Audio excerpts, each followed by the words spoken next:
Today, we are looking at... Have you guys heard about this board? The Relic 80? This is an Angry Meow board. They did send this in. This is going to be a sponsored stream because of that. This is that one with that little corner piece missing. This is their raw edition of it, though, which is interesting. Now, I never got to try the original Relic, but I did get to try it at a meetup. I will admit, Angry Meow's aesthetic isn't for everyone. I do think there are boards that they produce that are a bit too cyberish or futuristic, maybe is a good word. I think this is one of the more tame ones. I also quite like the design of this one here when I saw it originally too. So I also think out of all their boards, this had one of the nicer sound profiles. Mind you, the one I did try at the meetup was modded. Let's see their raw board. Now, I've also been very into the raw aesthetic of keyboards recently.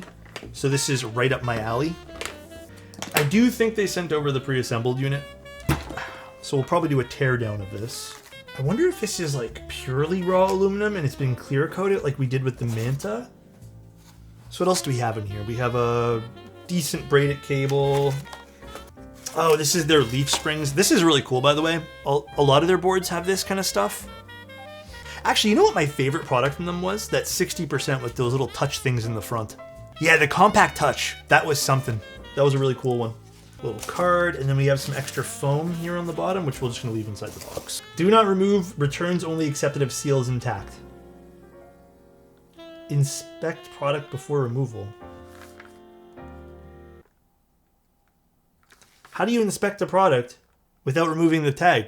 It's probably trolling, I would assume. Ooh, this is actually a really cool there's a lot of text on this, but this is actually a really cool finish. Okay, I don't necessarily like the word raw there, but I know there's definitely a subset of people who really like this kind of stuff. It's very, off-white. Yeah, it's very, like, off-white. Oh, this is a really dope way to finish the board. Okay, outside of the text, which there's a lot of, and you guys will see on the back, too. This is really nice. I love texture like this on boards, man. This is so cool. If they had not put the word raw here, this would actually be a pretty dope product because this lights up. I can feel like a height difference on this. It might be engraved in. You can kind of see the beveling there too. This is the bottom. And again, I think the bottom has a really cool pattern to it. I don't necessarily mind the text on the bottom as much as I do on the top. I feel like they could have just added the word raw here and left it. I mean, they did. So from an aesthetic point of view, it's still not like this is definitely very off-white. Very off-white coated, for sure. I agree with you, Timmy. When you plug this in, this actually has a pretty cool effect. Let's see, is it going to turn on for me? See? I really like these. I think these are cool. Yeah, I'm into the corners. I like the, I don't know how they did that, actually. That's really cool. I'm guessing there's something reflecting the light. So here's the game plan for today, right? Because it's always weird with pre-built boards, which seems to be, you know, a lot of people are doing pre-builts, which I really respect and I love that kind of stuff. We're going to do a little sound test with its stock. My thing here is we're going to open this up. We're going to maybe switch out the switches, depending, and then take out some foam, perhaps. Try a different keycap set. I've already made up my mind even before opening the box for this. This is going to be a keyboard that's completely not value oriented. Just as an FYI, I have no doubt in my mind this has nothing to do with value. Yes, this has tri-mode. Yes, this has like some up-to-date features when it comes to like the PCB itself. This is for people who just want the looks of the board. Turn the lights off. Okay. I think that's pretty much like Angry Meow though. It's pretty much like form over function.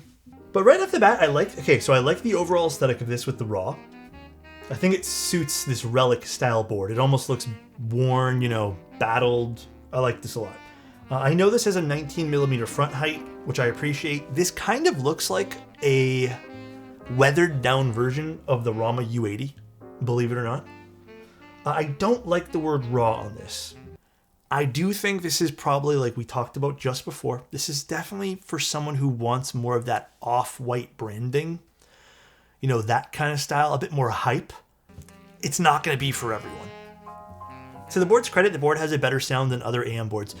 That's what I was saying earlier too, because I had someone's board when I went to the meetup and I got to try it, and it was actually a pretty good sounding board. Yeah, I don't disagree with you, Schlub. I do think the off-white branding on it just isn't for me. Like, it isn't. So let's see what this sounds. I'm going to tear it down and we're going to rebuild this. So this is stock configuration.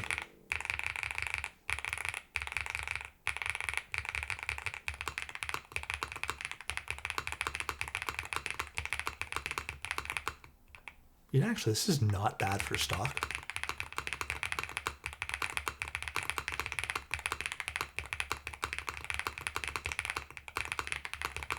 The spacebar is a bit harsh. I do think it's because these are polycarbonate keycaps. The only thing, I actually like the feeling of the board. I don't mind the sound. I do not like the feeling of these keycaps one bit. They're too, but then again, I've never been into these kind of like very slippery keycaps, so. Well, I want to open this up first. I'm actually not even sure I want to swap the switches, because honestly, the stock switches probably are fine. It just might be some foam that we need to move around. So I think the other thing that I actually don't mind of what Angry Mail is doing on this board is this has a bunch of adjustable leaf springs, which is kind of cool. I love leaf spring mounts, like the way they're implemented in this board. I think with the right foam configuration, this can feel really, really good. Obviously, it's not super foamed up right now to the point where it's not flexible at all, but there is some good movement with this. It is comfy. One of my favorite boards is the Class 60 with leaf spring mounts. And dude, that board there, it sounds insane. And it's very similar to what they're doing in this board. Why does this give tofu vibes? I actually think this gives more of a... There we go.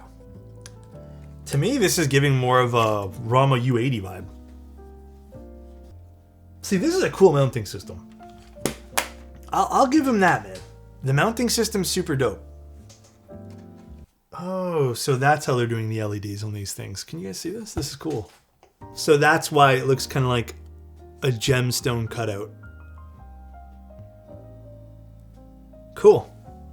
That's neat. All right, so let's see. How do we get out of this here?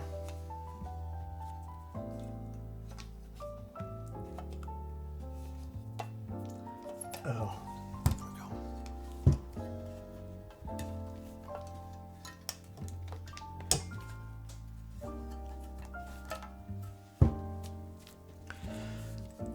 So here's our PCB combo with foam.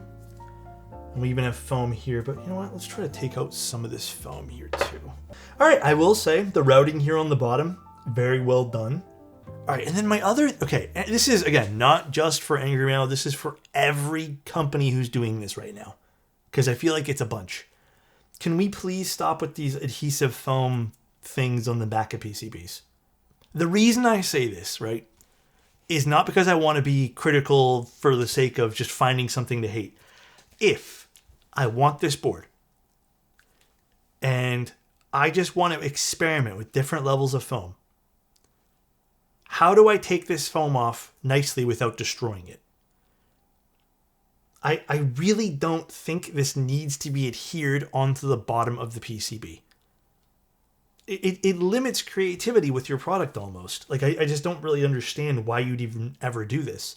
And like, I don't want to tear this off today now because of that. So I might just leave this one particularly on.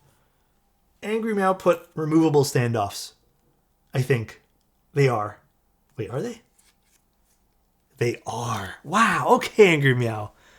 So if you don't want the standoffs, you could just unscrew them from the back as well. Okay. Board is done. I don't know what this is here. It looks like there's some sort of silicone that's sitting over here with an LED sitting behind it. Maybe this is some sort of like indicator light of some sort. Cool. All right, next step. You guys want to see the inside of this? Let's see the inside. Oh, different bit. Okay. The batteries are indeed soldered on. In case you guys were curious, It's not the hardest thing to do, like if you guys needed new batteries for this in the future, but it does require a soldering tool, so they're not just plug and play. Even with just like little headers, basically, like the battery headers, I think they're what, 3-pin or something usually. Not the best thing in the world. And then something is even soldered onto this, which I can't really show you guys because I don't feel like taking this all. Do this. I'm not sure what that piece is though. I think that might be the charging thing for the bottom. You guys want to do Roxy linears today? They're actually a nice color. They might go really nice with this board too. There are some stuff that we're gonna go over the board with the notebook, which is what I usually do when I have a lot to say. They have a lot of fun stuff about this board, but there are some stuff that make me like go, what are you doing? So we'll get the notebook out later. Yeah, and just someone who asked before too, this keyboard, I know it says $999 on the website, but it's actually going to be $699 for the raw one, I believe. What do you guys think? So we've replaced the switches with Roxy switches. Oh, I've taken out one piece of the foam and then 2 of the little sheets. So the plastic sheet and the, I guess the pour-on sheet. I've also removed the standoffs and I left everything else basically the same.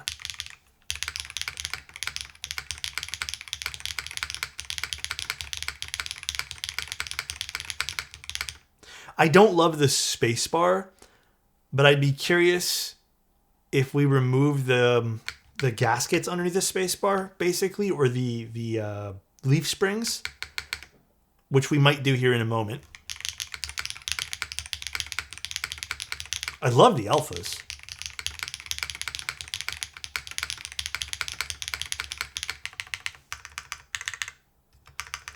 I don't know if you guys can hear it. I do think the stabilizers need a little bit of cleaning up as well. So I didn't do anything to the stabs. These are still stock stabs. Angry Meow has done an interesting job with this thing. On one hand, I feel like they've done a good job on polishing, for the most part, their internals. I think it's very well done when you actually open this up. I think the aesthetics are fun. However, I think the aesthetics on this particular unit are maybe a bit too much, and maybe that's the point. Maybe it's supposed to be too much. Let's see now with just the gaskets removed on the bottom, or the leaf springs rather.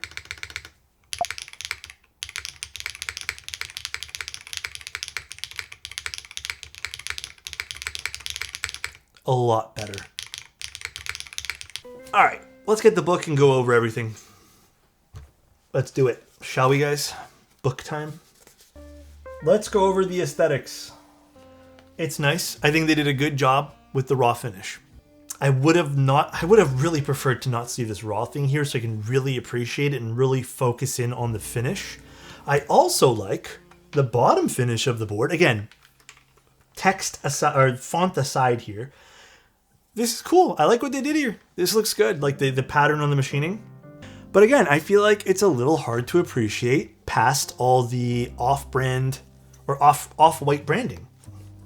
Let's move into the internals. There's a lot to unpack here. Plus, dude, love leaf spring mounts. These are so awesome. They're so fun to type on. GAT sockets. Appreciate that. I prefer GAT sockets these days. Minus though. Adhesive foam.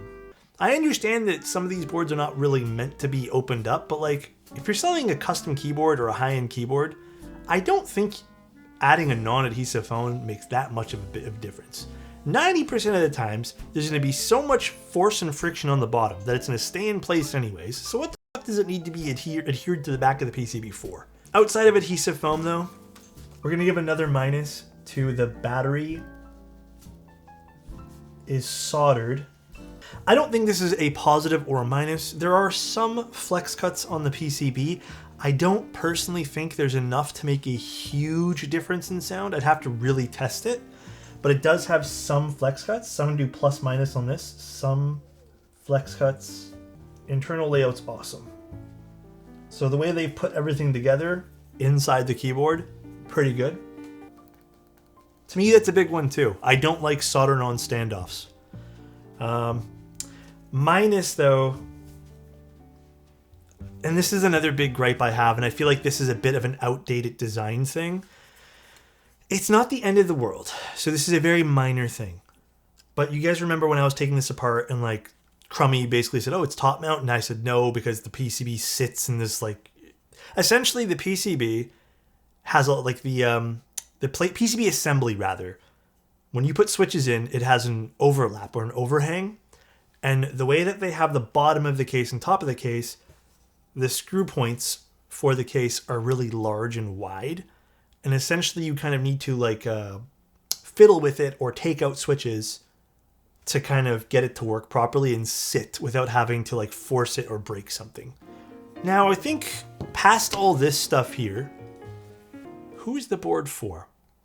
And I think the board is for, but I do think the who's it for aspect, it's very narrowed down to someone who wants this almost, is hype beast the right word? A hype beast or some sort of like off-white branded kind of style board. Performance-wise, I don't think there's much to comment here. Like I think for the most part you're getting a pretty standard fare experience with like tri-mode and all that stuff. Do I think there's better options at this price point? Well, of course. I think there's tons of options that I would personally rather pick up for this price point. However, I think it's also important to understand this is a very subjective part of the hobby. If you're looking for this particular style of board, then yeah, this is a good pickup. All right, though, guys, that pretty much concludes our stream today. Let's sign off with the relic. Bye, everybody, and love you.